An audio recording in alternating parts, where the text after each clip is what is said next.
Flosstube, Birdstitcher here, Bitzy in Colorado. First of all, I want to say thank you to all of the love that I've gotten from Flosstubers and viewers who have encouraged me based on my first video, which was a hot mess. I hope I can figure out how to edit better because it was a hot mess. But we all learn, and hopefully I will improve with time. I wasn't planning on recording yet, but today is Tuesday, July the 10th. The reason I'm recording is because my husband is out playing music tonight, so I have the house to myself. I'm just a little excited. I love my husband, I really do. But I'm not going to record Flosstube while he's home. Just not going to happen. So I thought I would pop on here. Assuming I can edit better, I may do a vlog style and have other recordings on top of this one, depending on how much time I have tonight and how organized I am, because I'm kind of throwing this together because I didn't know he wasn't going to be home until I got home.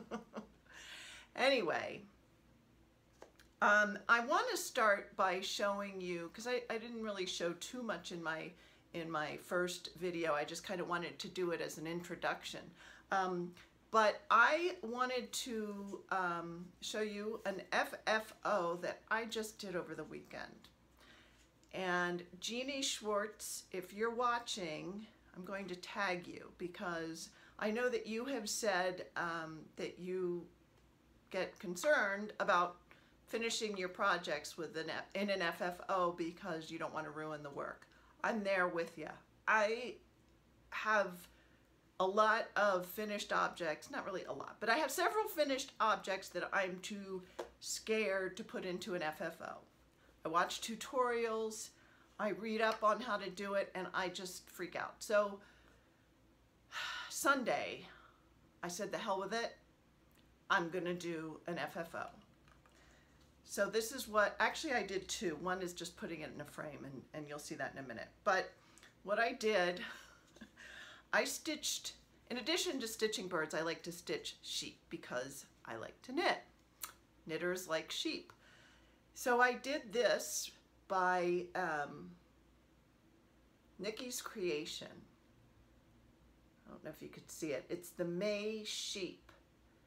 And I stitched it. You can't really see the letters here, but anyway, I don't know what I stitched it on. I know it was linen, but I think it was 28, but I'm not sure. I believe it was DMC floss. So what I did was I covered a foam board in this fabric that I bought, and then I also put some quilting batting, light quilting batting behind the piece and put that onto a board, and I used tape.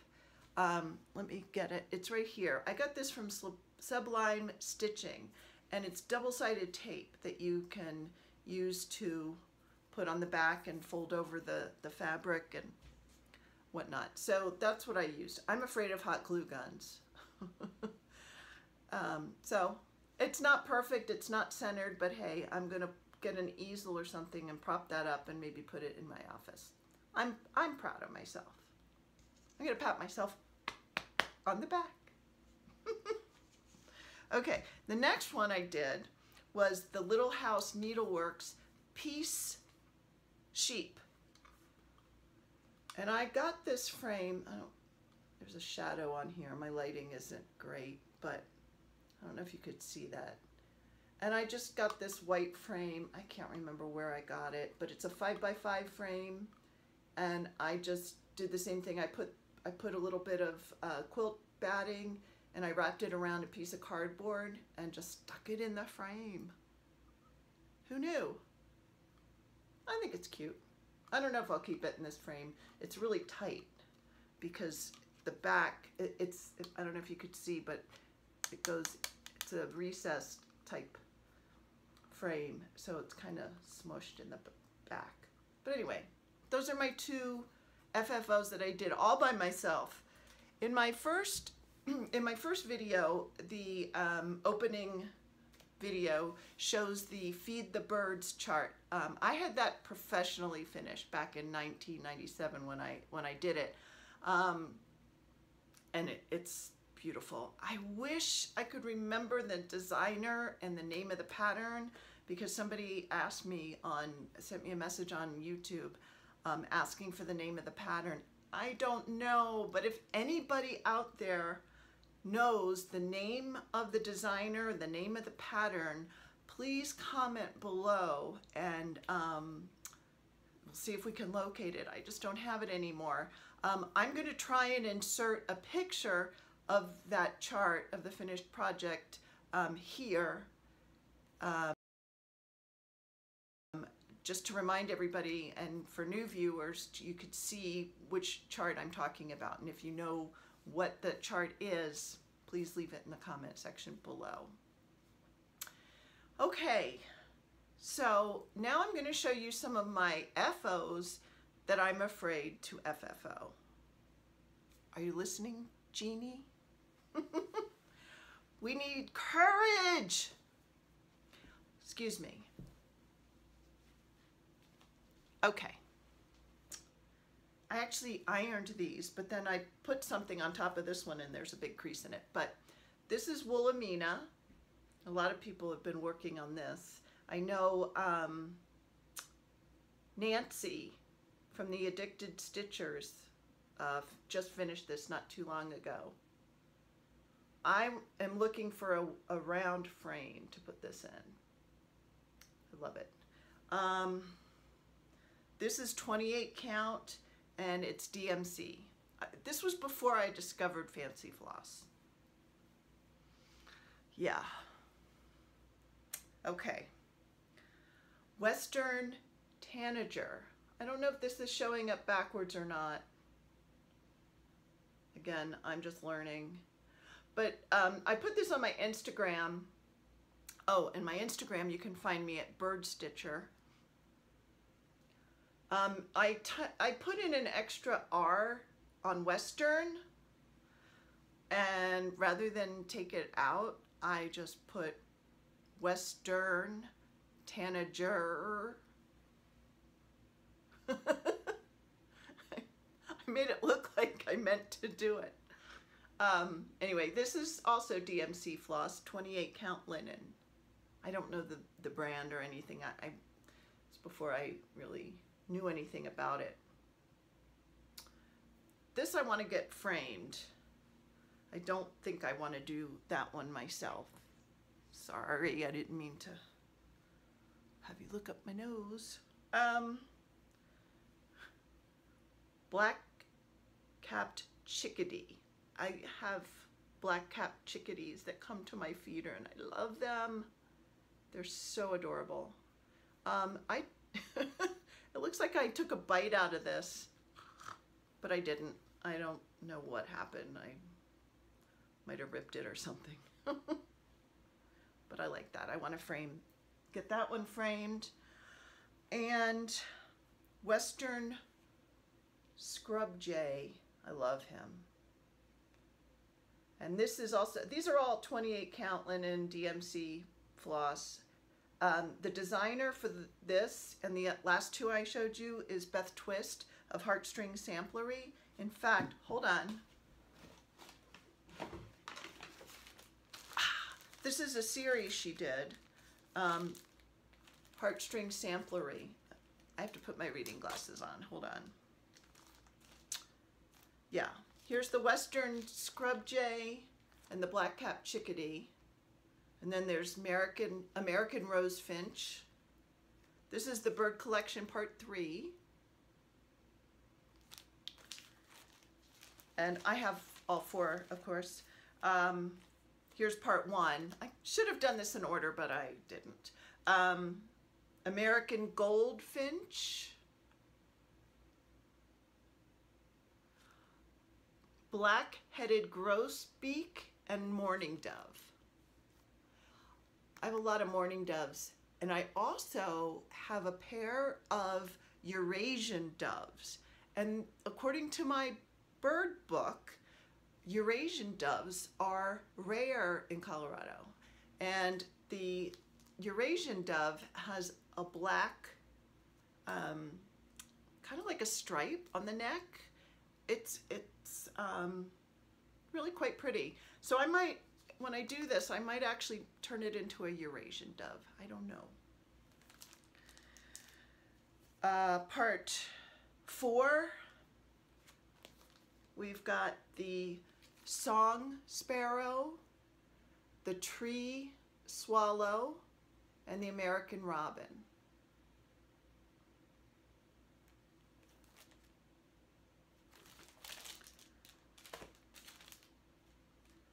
And part 2 is the western tanager, the red-winged blackbird, and the Swainson's thrush. I'm not familiar with that one. I'll have to look him up. So my plan is to stitch all of them and frame them and put them here in my craft room, which is a hot mess. Got broken bookshelves back here. There's leftover from my son after he moved out a year ago. His bedroom is going to be my craft room, and it's a hot mess right now. But someday I'm going to fix it up and hang things on the wall. I've got my sewing machine up here. I've got all my knitting stuff in the closet, and I'm going to organize it. Maybe when my husband goes out of town, July 23rd, I might get sick. I have to stay home from work and organize. I hope. That's 2 weeks from now. I don't know how I'll be feeling. So that's it for my FOs. Now I'm going to show you some of my works in progress. I'm not going to show all of them because I have about 10, which is not a lot compared to others on Flosstube. But I have just a few that I have been rotating lately.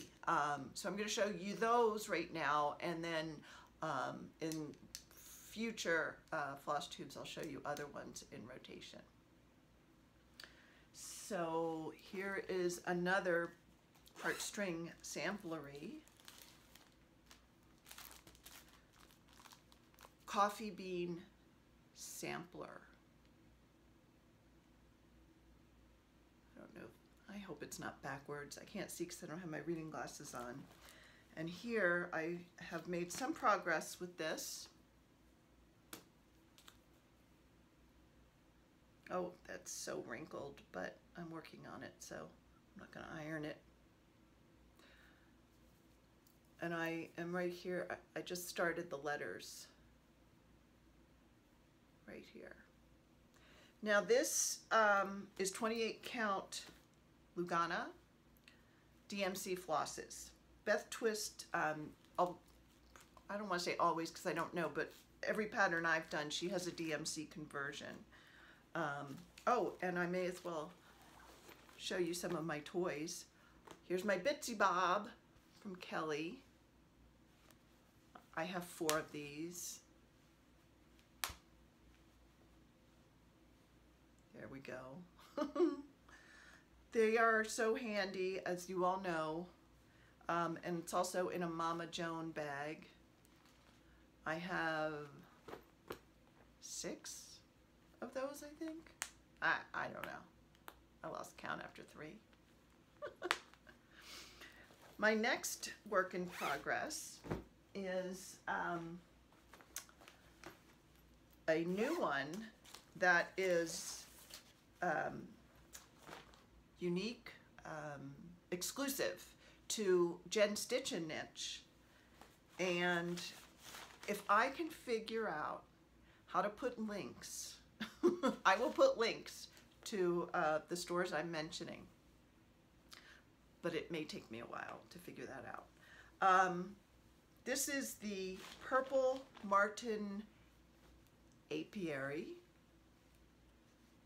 and I'm doing this on, okay, I got the 36 count dark linen. could not see to save my life. So this is 28 count. Let me see what the, oh, I know, I put it on the pattern so I would remember. It's 28 count black Jobelan fabric, but I'm doing it one thread over one because I'm insane. I thought I'd give it a try. I need my reading glasses that are 3 times strength, my magnifying thing with a light, and then my light in order to see this. But it's gorgeous. Oh, you probably want to see the pattern. Hold on.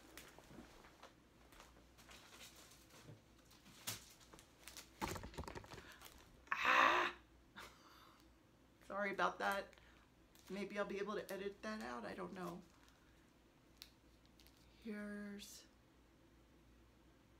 This is designed by Kitten Stitcher, aka Teresa. Sorry, I don't remember your last name. And also Shakespeare Peddler is her designer name. Just gorgeous.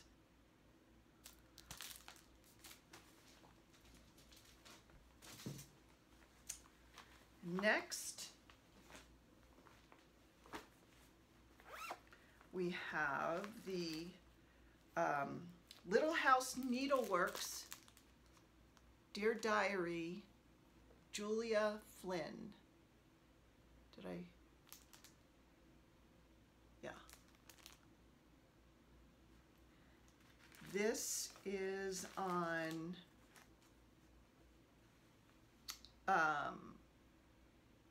Jobelan 28 count. Dusty green is the color. This is also DMC.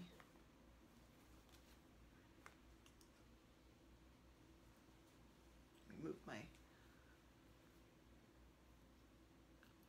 It would help if I moved the thread.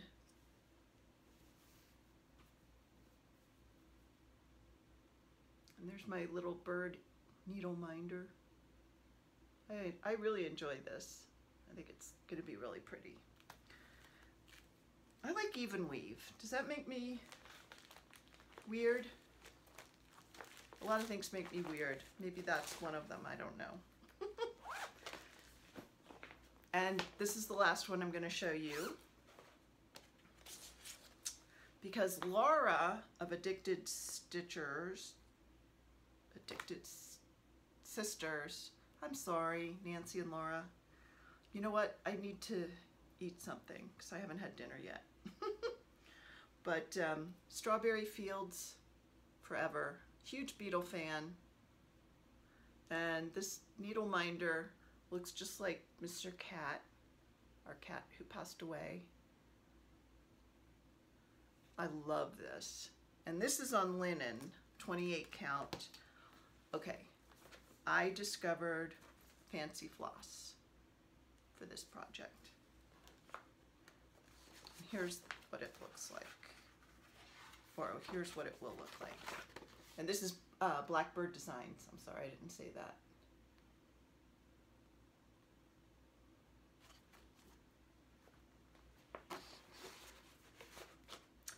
That's it for my works in progress that I've been rotating for the last week or so. I hope you enjoy looking at those. I think that's it for now. I will add another video wrapping everything up. I don't know if I'll be able to edit me knocking the camera over on this one, so sorry about that. But I hope you enjoyed seeing my projects. Lastly, I do want to thank Jan Hicks in particular. She uploaded a Flosstube today and she shouted me out and put my channel in the links of her YouTube, but she also mentioned me, and I really appreciate that. Jan and I discovered Jan on Flosstube, and she's a knitter like I am, and also a cross stitcher, obviously. And I've just really enjoyed watching her and seeing her projects and getting to know her. So I want to say thank you, Jan. That was just really nice of you. I hope someday we can meet. As I had messaged her earlier today, I have family still in Maryland, so I might get back there sometime in the fall and would love to get together with other Maryland stitchers for a stitch-in. I think that would be a blast. So that's it for now. I will check in with you all later. I've eaten dinner, changed into my comfy clothes, and I just wanted to wrap up and correct some of the, or fill in some of the gaps from my previously recorded video.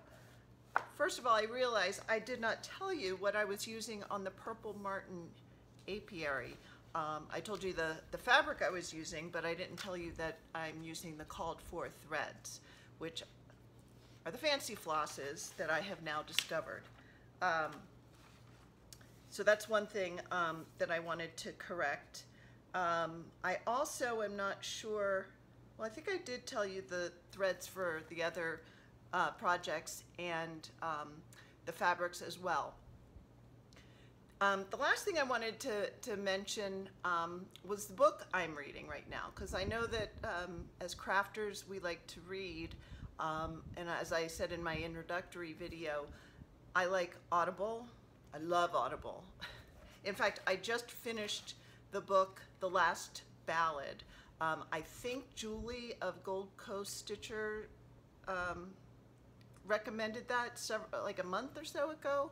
So I read that, I read it on Audible, and it was fantastic. I loved it. I highly recommend it.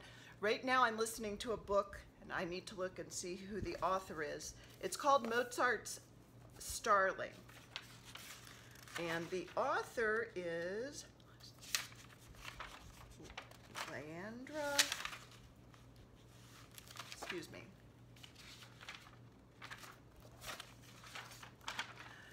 Lyanda, L-Y-A-N-D-A, is her first name, Lynn Haupt, H-A-U-P-T. I don't know if any of you are familiar with the Mozart Starling story. Rumor has it, or legend has it, that Mozart was in a bird shop and heard the starling sing his newly composed concerto in G or something. I don't remember which one it was. Anyway, it's urban legend, although it has been documented that Mozart did have a pet starling for 3 years. So this author, Lyanda Lynn Haupt, is a naturalist, and she was curious about the Mozart starling story, so she decided to raise a starling from little chick until adulthood. And it's a really interesting story.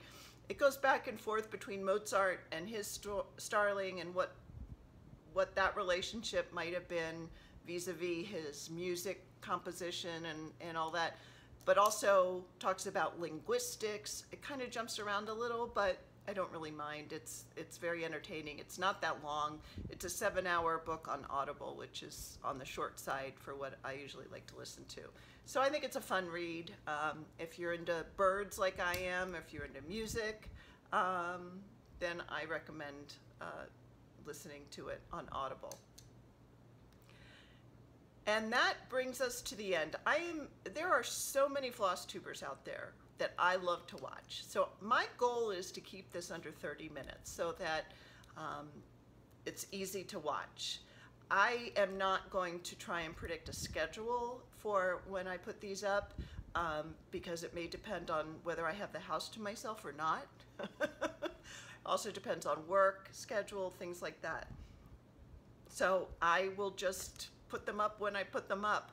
I do recommend and ask that you subscribe to my channel and you hit the little bell so that you'll be notified whenever I post a video, a new floss tube.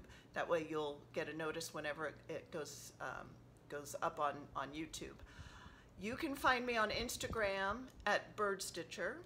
You can find me on Ravelry as Bitzy K. And I think that about wraps it up. I am going to, at the end, insert a picture of a quilt that I did about 15 years ago when I had wrist issues. I couldn't knit. So just like now that I've picked up cross stitch again because of thumb issues that prevented me from knitting, I got into quilting when I couldn't knit for a whole year. Very interesting about us makers. I don't know if you find this to be true, but if we can't do one thing, then we have to fill it with something else. We have to be making. I don't know what that is about our personality, but maybe we can all think about it and think why that is. I'm glad for it. I get obsessed about making things and I enjoy it, so I don't think it's a bad thing. But anyway, so I want to show you a picture of a quilt that I did about 15 years ago. It's hanging in our dining room. So periodically I'm just going to insert pictures at the end of my videos to show you what other crafts I have done in the past. I have not quilted in about 10 years. I just made all the quilts I wanted to make, and that was it. So I hope you enjoy it, and I hope you will like this video, and I hope you will subscribe to this video and leave a comment and let me know if you have any tips or suggestions, because I am totally new at this, so I welcome any and all critiques, comments. Just keep it nice. And I will see you the next time. Thanks a lot, everybody. Have a great week.